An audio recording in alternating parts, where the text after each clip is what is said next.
quando a gente é criança, a gente não entende muito o gênero, né? Todo mundo é criança igual você. Eu acho que quando eu comecei a perceber que eu era uma menina mesmo, eu acho que além das mudanças naturais que a gente sente, que, né, nossos seios crescem, a gente tem a primeira menstruação. Júlia, vem cá, vovó vai mostrar. Tá vendo esses verdes bem grandão aqui? Eu acho que uma coisa que impactou, uma coisa que na época eu nem percebia, era a atenção dos homens, eu acho, né?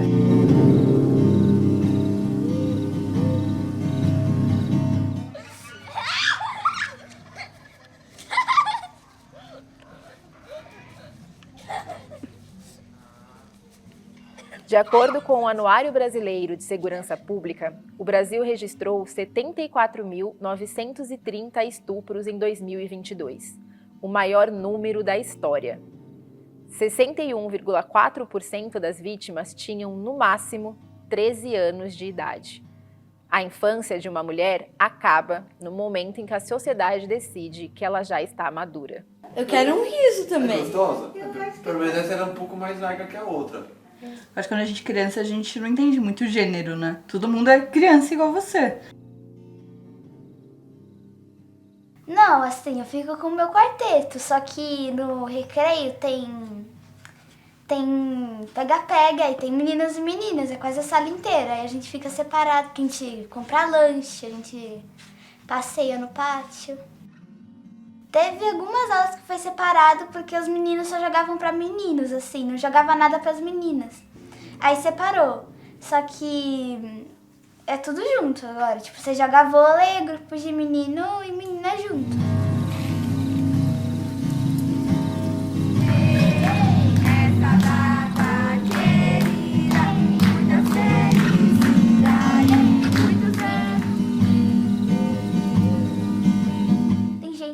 Não gosta uma da outra, fica falando mal.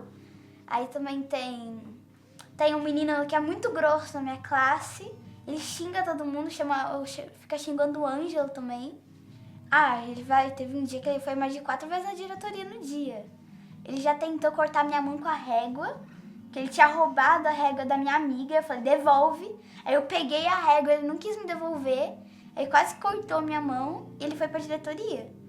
E depois ele fez assim, ficou me olhando com uma cara feia. Aí eu, tipo, mostrei a língua pra ele.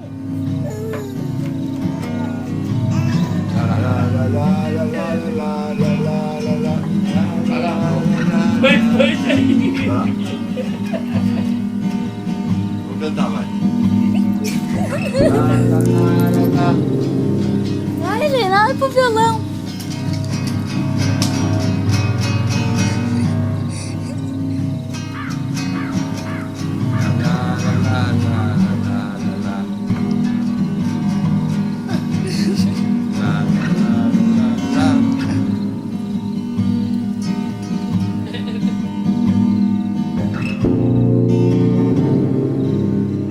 No período de 2016 a 2022, jovens de 15 a 29 anos foram os principais alvos de violência em todas as regiões do país, sendo psicológica, física ou sexual. Essa faixa etária representa mais de 30% de todas as vítimas registradas no Brasil.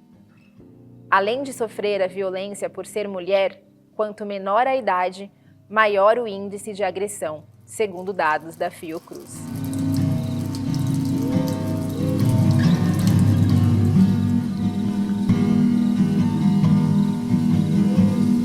Uma coisa que impactou, uma coisa que na época eu nem percebia, era a atenção dos homens, eu acho, né?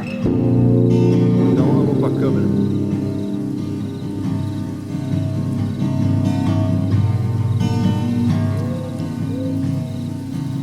Parece que a gente quer se agradar, assim, a gente quer se mostrar, mas na hora do olhar, né? Se sente observada, sabe? Às vezes a gente quer sair com uma roupa bonita, uma saia que a gente gosta, um biquíni que fica bem no nosso corpo, mas a gente ter que sair, se sentir observada, né? Tipo, desejada. É muito ruim a gente sair sabendo que os outros estão olhando pra gente de uma forma, né, que não é de admiração, né?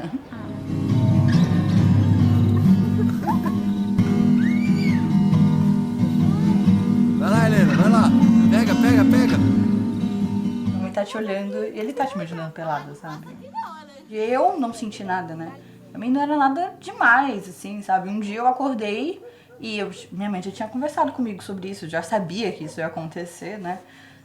Então pra mim não significava nada, mas você percebe que pros outros significa muito mais do que pra você, sabe? E você começa a ficar incomodado. Principalmente quando eu era mais nova, hoje em dia eu já não ligo mais tanto pra isso. Mas quando eu era mais nova, eu tinha um tabu de falar isso, sabe? Eu tinha que chamar minha mãe escondida e falar, mãe, me dá um absorvente. Ai, que linda! Linda! Mulheres continuam sendo penalizadas por serem mães.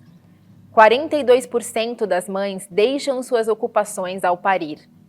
35% seguem nessa condição 10 anos depois de dar à luz, com dificuldades para se reestabelecer.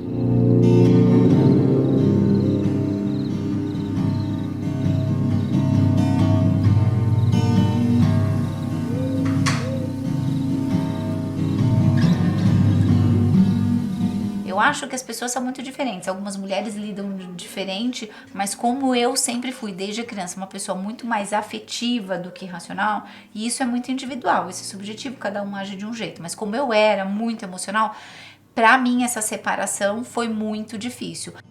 Muito, muito. Essa é uma questão bem mais atual, então é mais fácil lembrar. Quando eu tive a primeira filha, foi difícil porque eu estava terminando a faculdade e eu tinha o sonho de já ingressar numa pós. Eu até consegui fazer isso, mas assim, foi dolorido, mas assim, eu consegui conciliar melhor. Quando eu tive a segunda filha, eu estava trabalhando. Quando você trabalha, o teu horário é muito mais fixo. Então eu tive muita dificuldade. Por quê? Porque você tem um bebê que se ama mais que tudo na vida e você tem dificuldade para desprender. Então você tem que trabalhar, mas o teu coração não vai junto. É como se você fosse pura, só a razão fosse pro trabalho e o coração ficasse. Elas me deram trabalho quase que simultaneamente, então eu precisei fazer uma escolha. Eu fui uma sortuda, uma privilegiada, eu me considero, porque eu pude fazer essa escolha. Então, financeiramente, eu pude fazer essa escolha de poder ficar com as minhas filhas. E eu fiz essa escolha e não me arrependo, porque foi um momento que elas precisavam. Mas fácil não é, porque você interrompe sua vida profissional e você interrompe sua vida profissional numa faixa etária muito difícil depois de retornar. Então, assim, o mercado de trabalho ele é muito injusto. Ele até recebe os jovens, mas os mais velhos ele tem mais dificuldade. E eu sabia disso. E até hoje eu não votei. Em 5 anos, os números de pessoas vítimas de casamentos forçados subiram de 15 milhões para mais de 22. Desse novo número, quase 15 milhões são apenas mulheres.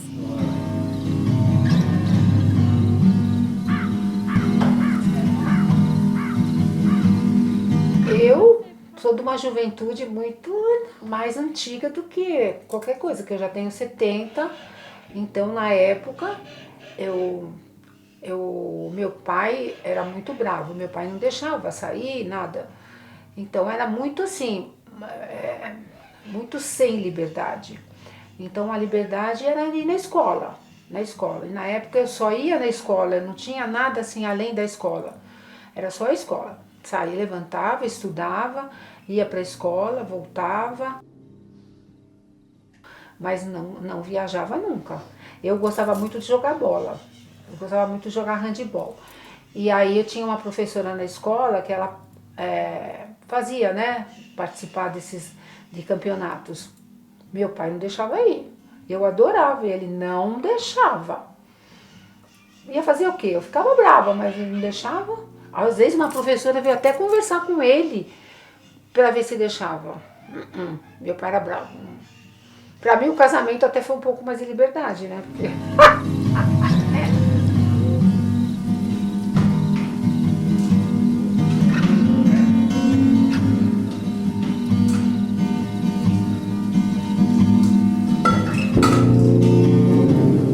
Meu pai conta que o pai dele muitas vezes bateu nele, muitas vezes, isso, ele conta algumas vezes, mas eu acho que era até mais, batia, punha de castigo, batia de chinelo, a mãe dele era muito brava, entendeu? O pai eu acho que não era tanto, Que eu me lembro, o pai dele não era tanto, a mãe era muito brava, entendeu?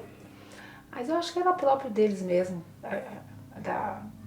Acho que não sei se é ignorância ou se é. Naquela época a educação era desse jeito. Na base do, né? Ali, autoridade.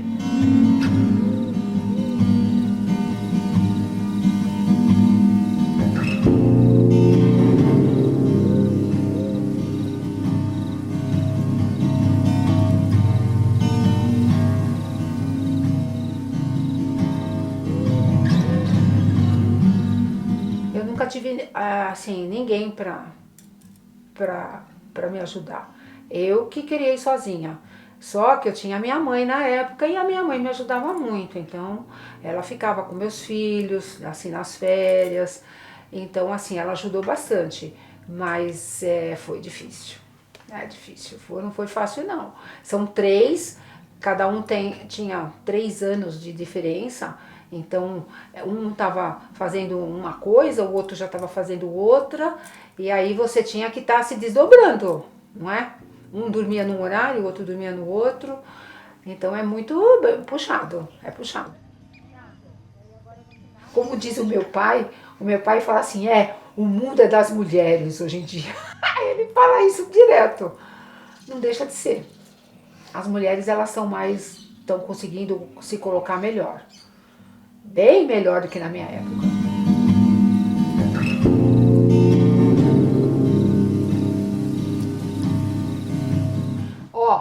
Um conselho que eu digo para as moças que vão começar agora é não se apegar a ninguém, sabe assim? A cada 6 horas, uma mulher morre no Brasil. Morre pelo simples fato de ser mulher, ou de tentar ser mais do que aquilo que foi permitido, pelo seu marido, pelo seu namorado, pelo seu pai. Isso são 4 mulheres mortas por dia. Elas têm nome, elas têm rosto. Tiveram sonhos que abriram mão, riram e choraram.